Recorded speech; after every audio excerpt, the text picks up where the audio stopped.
جو صاحب اس میں یہ ایک چیز ہمارے ساتھ ہی فیصل واڈا صاحب بھی موجود ہیں، پاکستان انصاف کے انتہائی سینئر رہنما، ان کو بھی ہم شریک گفتگو کریں گے۔ اور آج جو تقریریں کی گئیں اور آج پھر تشبیہ دی جا رہی ہے، اور یہ مسلم لیگ نواز کی جماعت کر رہی ہے جی، اور مسلم لیگ نواز یہ کہہ رہی ہے کہ آج بھی 71 جیسے حالات ہیں۔ ہم ان سے پوچھیں گے 71 جیسے حالات کیا ہیں، اور دوسرا یہ کہ 25 دسمبر کو نواز شریف صاحب نے آنا تھا اور آ کے یہاں پہ برتھ ڈے منانی تھی، اپنا پیدائش کا کیک کاٹنا تھا سالگرہ کا، وہ پھر کیوں ڈیلے ہوا، اس پہ بھی بات کریں گے۔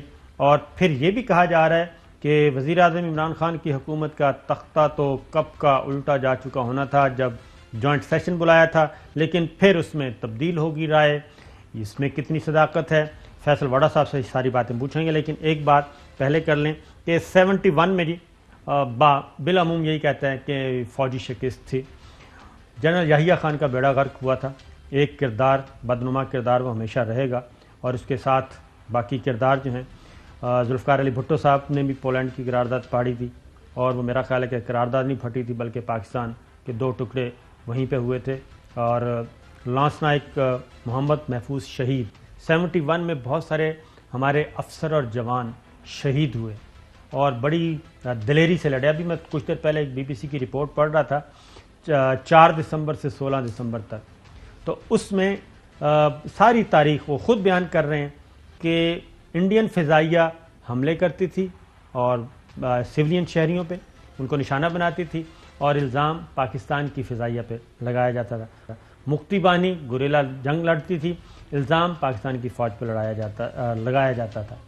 گو کہ ایک جو سرچ لائٹ آپریشن تھا اس پہ اختلاف تھا، اس میں بھی مکتی باہنی جو ہے وہ آخر دم تک لڑتی رہی، اور مکتی باہنی کو کس نے تخلیق کیا نریندر مودی خود بتا چکے ہیں، RSS کہ اس کے پیچھے تھی۔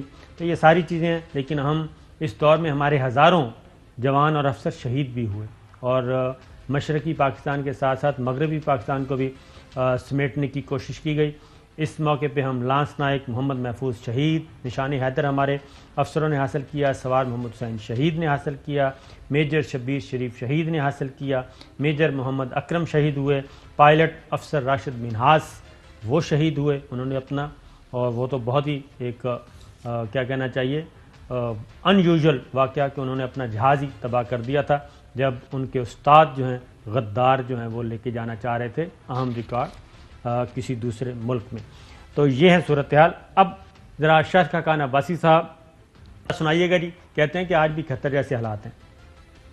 آج 1971 کے حالات نہیں ہیں، عوام کی رائے کا احترام نہیں کریں گے، ووٹ کی عزت نہیں دیں گے، ملک آگے نہیں بڑھے گا۔ بنگلہ دیش میں جو کچھ بھی تھا جمہوری نظام چلتا رہا، یہی ضرورت آج پاکستان کی بھی ہے۔ تمام ادارے آئین سے بالا نہیں ہو سکتے، اس کے اندر رہ کر کام کرنا ہوگا۔ دنیا ترقی کر رہی ہے اور پاکستان زوال پذیر ہے۔ ملک بننے کے صرف 24 سال کے بعد وہ لخت ہو گیا۔ خواجہ سعد رفیق۔ اور یہ خطرناک کھیل ہے، ایک بار ملک ٹوٹ چکا کہ اکثریت کا فیصلہ نہیں مانا گیا، اقلیت کا فیصلہ نافذ کرنے کی کوشش کی گئی، آج پھر اکثریت پر اقلیت کے فیصلے کو نافذ کرنے کی کوشش ہو رہی ہے۔ مراد علی شاہ۔ ہمیں پاکستان کا حصہ سمجھو، ایسے حالات نہیں پیدا کرو لوگ کچھ اور سوچنا شروع ہوں۔ بلاول بھٹو۔ کل بنا تھا بنگلہ دیش، تو پھر آپ اگر اپنا ظلم کرتے رہو گے تو پھر کل سندھو دیش بھی بن سکتا ہے، سرائکی دیش بھی بن سکتا ہے، پختونوں کا دیش بن سکتا ہے۔ ہوش کی ناخن لو۔ فیصل واڈا صاحب، یہ کیا ہو رہا ہے؟ جناب علی، یہ ساری گفتگو سنی تو 71 جیسے حالات ہیں۔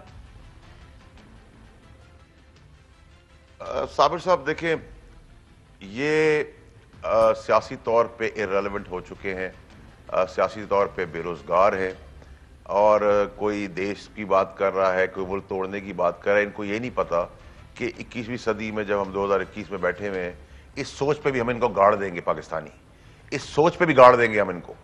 یہ ان کی سوچ، یہ وہی پھنسے ہوئے جن کے پرداداؤں نے، دادا نے، رشتہ داروں نے ملک توڑنے کے اندر حصہ ڈالا تھا، یہ وہی پھنسے ہوئے۔ یہ آج سمجھتے اس ٹائپ کے دعوے دے کر ملک ٹوٹ جائے گا، پاکستانی عوام جو ہے وہ بغیر جذبات کے کھڑی ہوئی ہے، ان کو چھپنا مشکل ہو جائے گا، نمبر ایک۔ نمبر دو یہ کہ دیکھیں اگر 71 جیسے حالات ہوتے اور واقعات ہوتے تو یہ بیچارے ادھر تتر بتر نہیں ہوئے ہوتے، ان کو پتہ ہے کہ ان کے پاس کچھ بھی نہیں ہے، ان کے پاس کچھ بچا ہی نہیں ہے۔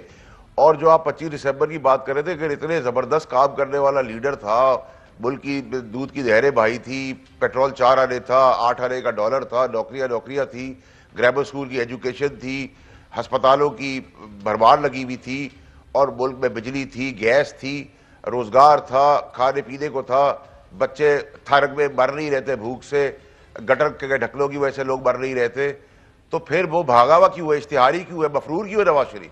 اور 25 دسمبر میں آپ کو ابھی لکھ کے دے سکتا ہوں کہ 25 دسمبر بھی گزر جائے گی، جنوری بھی آ جائے گا، جیسے 2 سال سے پی ٹی ایم آ رہی ہے، وہ بزدل بھگوڑا بھی نہیں آئے گا۔ تو اگر اتنے زبردست کام کے تو پورا خاندان باہر ہو کے کیوں بیٹھا ہوا ہے؟ آئے، اور اگر ہم اتنے نااہل اور نالائق ہیں بقول ان کے، تو پھر آ کے ایک پرپوزل دے گے، جی ہم ڈالر کو اس طرح نیچے لائیں گے، گیس اس طرح دیں گے، روزگار اس طرح دیں گے، ایجوکیشن اس طرح دیں گے، ہسپتال اس طرح دیں گے، تو ہم کہیں گے جی ٹھیک ہے جی، سو بسم اللہ۔ عمران خان تو کی شناخت تو وزیر اعظم سے بہت پہلے کی اللہ کی مہربانی سے۔ عمران خان کو تو کہ والد تو ابا جی نہیں گئے تھے کسی کے پاس کہ میرا بیٹا نالائق اور نکما نکھٹو ہے اور نہاری اور پائے کھاتا ہے، اس کو کسی جگہ پہ لگا دے۔